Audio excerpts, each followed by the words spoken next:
o principal é entender o que a pandemia nos traz com relação a comando. Então, a maioria dos treinadores comanda controlando, e a pandemia não permite mais isso, nos conduz a liderar influenciando. Você, quando estabelece que o seu modelo é o ideal para as ideias que você tem para a seleção sueca, é importante saber que treinadores bem-sucedidos, bons treinadores das diferentes modalidades no mundo, entendem e precisam entender que os seus modelos podem estar errados ou incompletos. Com certeza. Então, no momento em que você enxerga isso, que falta alguma coisa no seu trabalho, você não pode gerir por conflito, porque a disputa fica desleal entre elas. Você vai precisar que esse conflito encontre um consenso rapidamente para que as atletas não se sintam contaminadas por essa forma de liderança. Então, no momento em que você percebe que o seu trabalho está incompleto, você busca conhecimento para tentar completá-lo, mas a sua capacidade de liderar, a sua capacidade de influenciá-la vai ser testada o tempo todo. E eu tenho visto isso no futebol brasileiro com relação aos treinadores. Eles vão perdendo a capacidade de liderar em função de procurar a solução perfeita como treinador. Então eles querem soluções perfeitas, sabendo que a imprensa analisa isso como fato e não como opinião.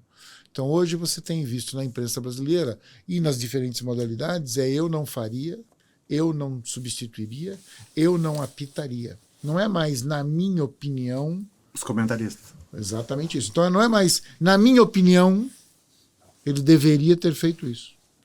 Para que quem está ouvindo ou vendo possa ter opinião. Então as pessoas estão transformando opinião em fato.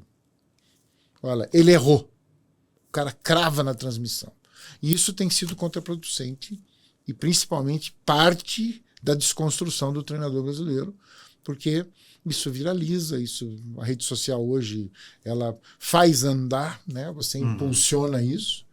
Então é importante saber de você, nesse momento da Suécia, como o seu vestiário reage à rede social que influencia elas e a sua capacidade de influenciá-las no dia a dia, sabendo que, de repente, tudo que você construiu pode estar incompleto ou pode estar errado, porque isso vai te conduzir a fazer as perguntas certas. E tenho visto dos treinadores de futebol brasileiro uma dificuldade terrível de fazer a pergunta para si próprio, entende ou não?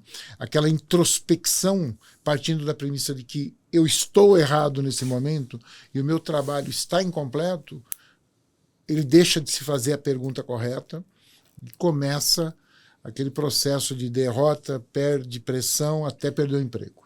Então ele torna irreversível, talvez por falta de introspecção.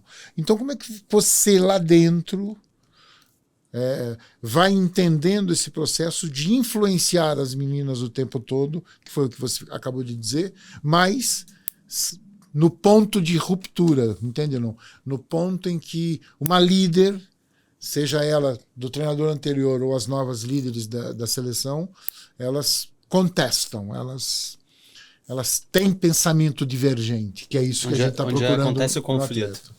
Mas o pensamento divergente ele é mais importante nesse momento para o crescimento da construção pela qual você está passando lá. Então, PC, eu tive que entender e, claro, a minha mulher me deu uma experiência nesse caso, porque eu entendi que o sueco, em geral, ele não quer conflito. Isso é um problema. Por que eu acho que tinha um ambiente, uma situação incômoda na seleção? Porque muitas jogadoras que são suecas, mas de origem, né, de outros países, imigrantes, elas não pensam como as suecas. Então é tipo de jogadora que ela vê um espaço, ela vai chegando, ela vai entrando. Se ninguém falar nada, ela toma conta. Então essa foi a leitura que eu tive. E é uma coisa engraçada, porque se tratando de seleção, foi totalmente o oposto que eu vivi como jogador. De não, tipo, na seleção, não que o pessoal queira conflito, mas o pessoal briga e quer o seu minuto, e quer porque sabe que o minuto ali custa caro. E na Suécia, como é uma situação amadora, e esse perfil, né, das meninas de não gerar conflito, aí entra o ponto que eu me questiono muito. Como falou, será que eu estou tentando buscar um caminho ideal? O caminho que eu estou tentando, não sei se seria motivá-las, mas tentar dizer, olha, com treinamento, a gente precisa competir. E eu estou tentando ainda entender se isso vai funcionar ou não, porque nós vamos ter os primeiros jogos agora. Em relação à mídia social,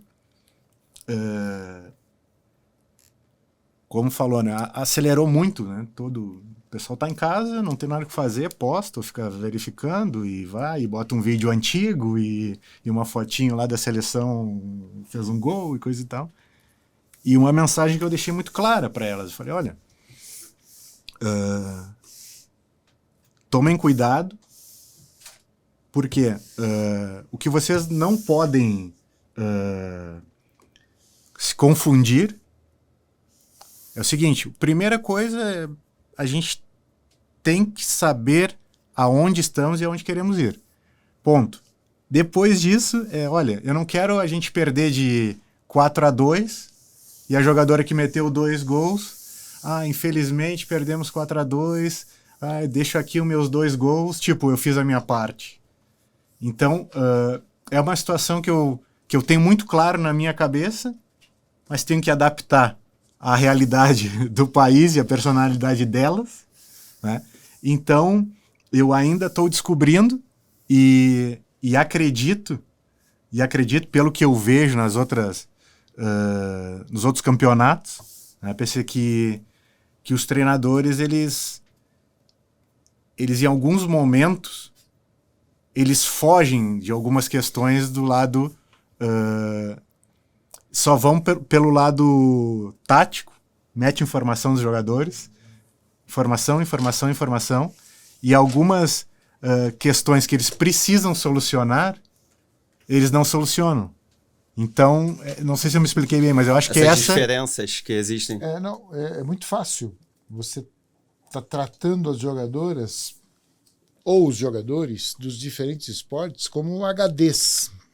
Mas você não respeita a capacidade de armazenamento. Você acha que todo mundo tem 1 tera. E não tem. Não tem.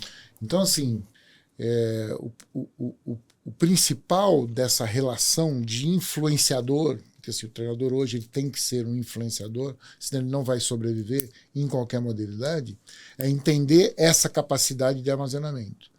Até porque ela recebe informação da escola, ou ele da escola, quem estuda, mas da rede social, de quem lê jornal, de quem assiste o programa que analisa o esporte dele, ou seja lá o que for. Então o cara fica recebendo informação sem filtro, entende? E quando você vai para dentro do campo e começa a despejar informação como uma fuga para não resolver os problemas, para não resolver os problemas difíceis, que foi o que a gente falou aqui, e os grandes treinadores precisam resolver problemas difíceis, e é uma coisa muito simples, que é você aprender a dizer não. Tem que dizer não. Porque assim, eu vejo uma dificuldade dos treinadores em dizer não. E você tem que dizer não. Tem que dizer não para o cara. Até porque vai chegar um momento em que você vai se dar o direito de dizer sim. E no momento em que você diz sim para tudo, você não vai conseguir depois ser negativo ou negar alguma coisa.